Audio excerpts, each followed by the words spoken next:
Hey, how's it going? It's Ollie here. So, some fantastic questions for me to answer today. And as you might notice, I'm posting slightly earlier today because I've got to shoot off soon.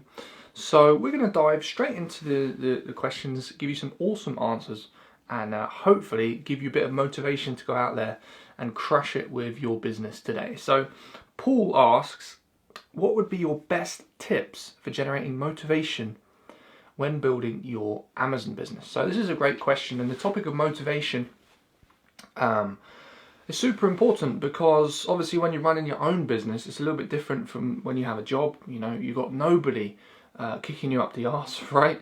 You've got to generate all of that oomph and that drive yourself. And there are loads of things you can do to increase motivation levels. One of the most important things is to have a really clear reason in your head of why you're building the business. Like, what's your vision? The vision of the perfect scenario once you hit your goals. And once you have that vision, then you can create a monetary goal that would enable you to achieve that vision. And then you can work backwards from that and build a business that actually creates that monetary goal. So for example, in my life, right, in 2015, that's when I started my business. I started it in January. I had a goal in my head that I would be able to move from the UK to Sweden, and I pictured the type of apartment I'd like to live in Sweden. Well, I didn't know the country at the time. It was actually just Europe at the time where I wanted to move, and I pictured being able to work from anywhere and be able to run an entire business from my laptop. That was my vision, and I knew in order to really do whatever I wanted, then I would need 5k a month minimum income, 10k a month preferably, right? And so that's what I had in the back of my mind. And any time I had a bad day, you know, or a challenge, or something was going wrong, or I just didn't feel like doing work, I reminded myself of this vision that I had. And I thought, well, yes, today might suck, but, you know, tomorrow I might be able to achieve this dream. And that's what kept me motivated. So getting really crystal clear on that is super important. The other thing, which is probably more powerful, is surrounding yourself with people who are motivated. If you hang out with people who are kind of low energy, negative, who don't believe in themselves, who aren't ambitious, who don't have big goals, it's going to drag you down. And you're going to start absorbing their emotional state, their energy and their attitude. Now, this is so key. I mean, if you just observe people and their social circles and the people they hang out with, you will see so much evidence for this. Right? I think the most powerful thing you can do is to just get at least one friend or an accountability partner who has a similar goal to you, and just keep in touch and just bounce ideas off each other and celebrate your wins together. This is one thing I had as I was growing my business, where I had an awesome friend. We're still obviously really good mates. And we both had similar goals. And keeping each other accountable, I think, was one of the most key things that I had as the business was growing. And nobody else I knew was doing the same thing. But together we both had the same goals, and I think that really helped. Also, you get a little bit of like friendly competition going as well, that is key. So use this group to actually find someone to hold you accountable, and talk over Skype. Maybe meet up. There's loads of cool people in here who've probably got exactly the same goal as you, who are crazy enough to actually dive in and build a business, and that will probably be the most important part of your journey. So yeah, there's two things you can do. Another thing you can do is just get the training and the help you need to move forward. One thing I did is I invested a lot of money in training and support in my first year as I was growing, and it's something I do every year as well. I'm always spending, investing in that side of things as well. So yeah, something to consider. Melvin asks, how much money do I need to invest into products? Is there a minimum to start with? So yeah, Melvin, so this is a question a lot of people have asked, and it's a great question. Obviously, it's something you need to know. The answer is, I mean, it depends on the product. You can start with a test batch of a product for relatively small amount of money. You know, you could start with £500, maybe £750 for a test batch, and that's including everything: the products, the shipping, the stock, maybe a bit of advertising. And you can see sales within 30 days of about £750 spent on stock. Compare that to a lot of other businesses, what it takes to start like a restaurant or a cafe or something. I mean, it's pennies, right? So that'll get you started. Then once you start to see real sales, invest more money in stock, maybe a couple thousand, and that will have the potential to get you profitable, and then just keep restocking, and then your products will start to generate an income for you, and then they can start paying for themselves to some degree. All right, if your product's making, say, £1,000 per month, you have 3 months worth of stock, you make £3,000 profit in 3 months, take the 3k that you've made, and you can buy more stock, right? And the business starts to pay for itself a little bit more, and you don't have to put as much money in. That's when the magic really starts to happen. Obviously, if you want to grow faster, then you can put more of your own money in to your business. And when things start to pick up and you start to get sales, you'll find that people are willing to lend you money as well. This is a really, really powerful thing that I discovered as my business was growing in the first year. When you can just show, so like a bank or to someone, well, I made 15k sales last month. All of a sudden, even if you have terrible credit and things, like, they will lend you money. Like, there are services like iWalker, who will plug directly into your Amazon account, check out your revenue, and if you're doing okay revenue, they'll give you a loan just based on that, not even based on your credit or anything. And that could be a great way to fuel your business once you're confident. I probably wouldn't borrow money in the beginning, but once you've got sales and you've got consistent revenue, then you can always get access to funding. Also, Amazon can give you loans as well, and they just take the payments out of your Amazon payments. So super helpful, and that could be a great way to fund your business as well. So yeah, those are some ideas. If you don't have any money right now, then I would do some arbitrage in order to raise a bit of money. If you want some resources on how to do arbitrage and how to raise, a tiny bit of capital from buying products from retail stores and selling them for a profit, leave a comment down below and I'll give you some resources to help you with that. Let's have a look. So, Elijs asks, hopefully I've pronounced your name right.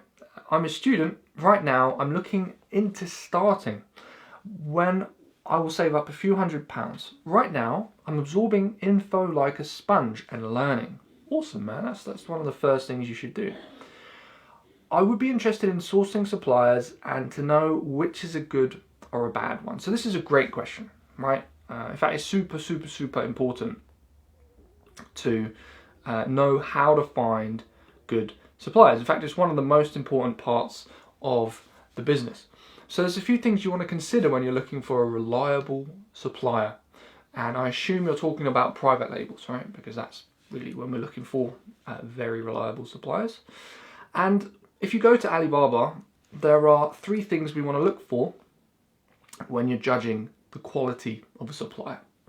Okay, so the first one is you want them to be on the gold membership on Alibaba. You want them to be a gold supplier, and ideally you want them to be a gold supplier for at least 3 years. So what the gold membership is on Alibaba is suppliers, to be part of this membership, will pay something like $5,000 per year. Okay, it gets them into the program. I think it gets their products higher in the search results, and it's like proof that they're serious about what they're doing. Okay, so it's like a partnership they have with Alibaba, and it helps them to connect with more people who want to buy their stuff, like you and me. Right? If they've been on this membership for at least 3 years, it proves that they are a genuine company who really want to build a long-standing business, and therefore they want to build real relationships with buyers, and they're not just a scammer. If someone's trying to make a quick buck on Alibaba and they're not a serious manufacturer and they're just trying to scam people, generally they won't sign up to this gold supplier thing. Certainly not for 3 years. So that's the first indication that a supplier is good quality. Okay. Second indication is the on-site check. So there's a little logo you can see on a lot of Alibaba listings when you look at the supplier. It's a little picture of a house, kind of looks like a house. It's supposed to be a warehouse picture, and I think there's an arrow pointing to the house, like in the house kind of thing. You'll know what I mean. But this logo represents an on-site check. So what this means, someone's actually been to the warehouse, inspected the warehouse, and they've checked everything to make sure they're doing what they say they're doing. They're running it ethically, and the place really exists, right? If they have this logo, then you can be sure that it is a real factory, and again, it's not just going to be a scam. Now, the third thing we want to look for, as well as gold supplier, on-site check, is the type of payment that they accept. So if somebody only accepts Western Union payments, then it's not a good sign, because when you send money through Western Union, you're basically just giving somebody cash, sending it to an account number, and it's completely untraced, and it's just like giving someone a briefcase full of cash. So obviously that's the kind of thing you do when you want to buy heroin, right? It's not exactly how to do reputable business. When you're doing reputable business, you want to give someone a check, or you want to wire transfer money to their bank so it's all traced, or you want to do it through something like PayPal, right? So you want them to take something called TT, which is basically a direct transfer. You want them to accept PayPal or credit card, right? And they will usually say this stuff on their listing. Sometimes they don't. Sometimes you can just ask them and then they'll tell you what they accept. But if they only accept Western Union, then ask them if they accept any other payments. And if they only accept Western Union, I wouldn't go near the supplier. I would find somebody else. So those are 3 indications that you found a great quality supplier. But that's just reliability. Next, we want to look at, are you going to make a profit from the products? So I would find at least 20 suppliers who match those 3 things. Contact them, get quotes from them. Make sure you get at least 5 quotes from those reliable suppliers, and get an idea of the price that they're going to charge for the shipping and for the products, and then make your decision. Okay, don't just find like 1 or 2 suppliers and then go with them. We want to get loads of quotes so you get deal flow, so you get a good idea of the marketplace and who would be the best to go with. Great question. Derek asks, what order do I need to do things in when setting up my Amazon business? This is a great question. So it's very simple, actually. First of all, you need to set up your Amazon account if you haven't done that already. Okay, so go to sellercentral.amazon.co.uk if you want to sell in the UK. If you're in the US, obviously, sellercentral.amazon.com. Set up your business. Okay, set up your Amazon account. They will probably ask for a UTR number. Okay, so go to HMRC and get a UTR number. If you're in America, you might need another tax code number. But you'll see as you set up the account anyway, so you can see what they ask for and go get it. Then, once you've set up your account, you need to find a hot product to sell. Right, so learn how to do product research. Now, on tomorrow's masterclass, I'm going to be showing you exactly how I find hot products to sell on my Amazon account. I'm going to be walking you through my step-by-step process of how I filter products, what I do when I type into the search bar, how I look through all the search results, and how I get to all of these really hot products. And you'll see. And any products that I find, you can import yourself if you want, or you can use them as inspiration for your own products. So definitely join that masterclass. You'll learn how to find products. Once you've found a product, next thing you want to do is test it. Right, so get maybe 50 units of the product shipped in, send them into the Amazon warehouse, right, and get them to sell. And you can usually do this within 30 days. If you do everything right, if you take action, if you're super quick, you can get your first sale within 30 days. Once you get that sale, next you want to analyze it and see what price you could sell this product for. Then go get quotes from suppliers for a bigger amount, so maybe 200 units, 300 units, something like that. Once you've got quotes, you want to figure out if you could be profitable. So figure out the landed cost of each unit. So let's say the landed cost is £7 and the price you could sell it for is £20. Take all of your expenses, the FBA fees, how much you expect to pay for marketing, maybe £2-3 per unit for PPC costs, advertising on the platform, all the FBA fees, the referral fees. You can use the FBA calculator for this stuff. Take it away from the sale price, $19.99. Let's say after all expenses and everything, you've got say £3 or £4 left. That's your profit.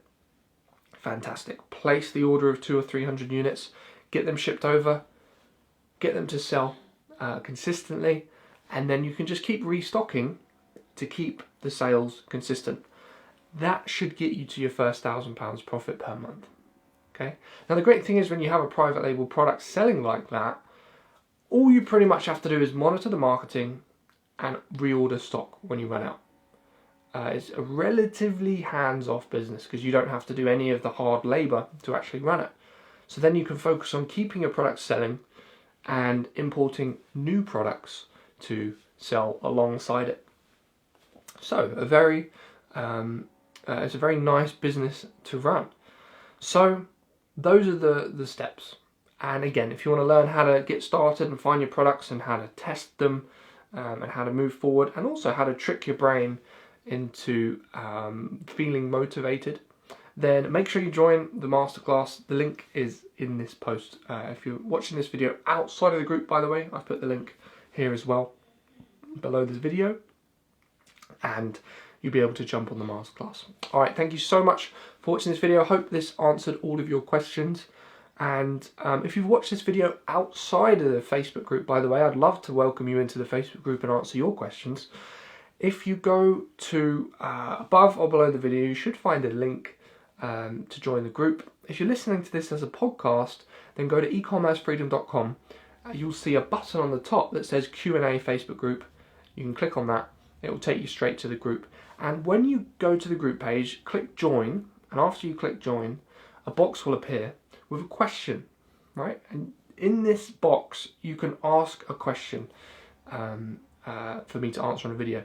I only approve people once they've asked a question, and it's just to ensure we only get people in the community who are genuinely interested in building Amazon businesses, because I've run other groups and we get a lot of spammers in there, people who just want to spam their services everywhere and aren't really interested in actually joining the community. So this is like a little test. So thanks so much for watching this video. Hope it was helpful, and we'll speak very soon.